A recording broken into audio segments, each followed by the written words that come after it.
Born to a day that's just begun, sing for our mothers and our sons. We sing for the voices never heard, sing for the lessons we've still not learned.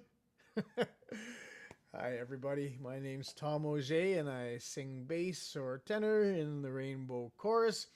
And this is going to be a short tutorial series targeted at folks like yourself who may never have sung in a choir before, who might have a limited ability or no ability yet to read music. We're going to change all that. We're going to figure out what all of this craziness is so that we can eventually make sense of a massive score like that, figure out which of these lines are we supposed to sing, what do these notes mean, what are all of these strange letters and numbers all over the place, and so forth.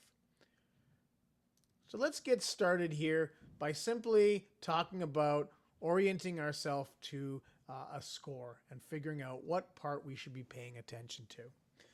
So here I've got a simpler score, and you can see that it's really only got, well, 5 different parts: soprano, alto, tenor, bass, and then the piano part. Usually in most of the music that we sing, there's going to be a piano accompaniment. Sometimes, like the song I was just singing for you here, Sing for Myself, there is no piano accompaniment. So as we look at this system, we don't see a piano system or piano staff anywhere there. Whereas in this one here, we've got the piano. So you're going to find that that's fairly common.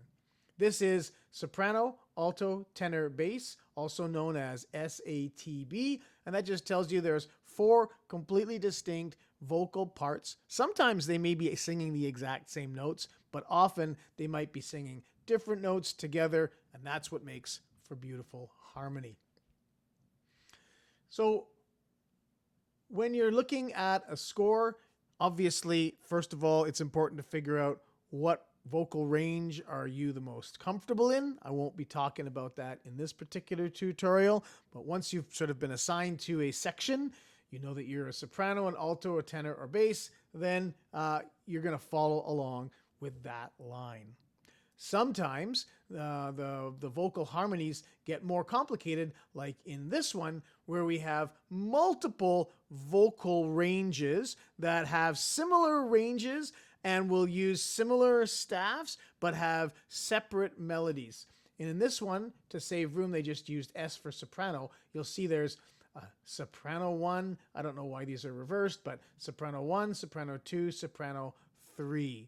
Soprano 1, the notes start, we talk about it goes from high to low. So soprano 1 would be the higher ones, and soprano 2 might be a little bit lower, and so forth. And then alto gets a little bit lower than that. Alto 1, alto 2 generally is lower. And then in this score here, we have tenor, and then we've got 2 basses, bass 1, which again is higher, bass 2, which is lower as well. So that's pretty much all we need to know about identifying our part. Once you are in a score and you know, let's say, for example, I'm singing tenor here, I'm going to follow that tenor line and then skip when we keep going, we scroll down, and then I'll find the next tenor line and I'll go there. So it's always going to be the third one in this case. In this particular system, it's the third one down. So that'll match to the third one down here. That's about it. We'll talk about finding notes on our staff in another tutorial. I hope this was useful. Don't hesitate to leave me a comment or ask a question in the comments if you're watching on YouTube. Trying to keep this interactive, and it'll be fun singing with you.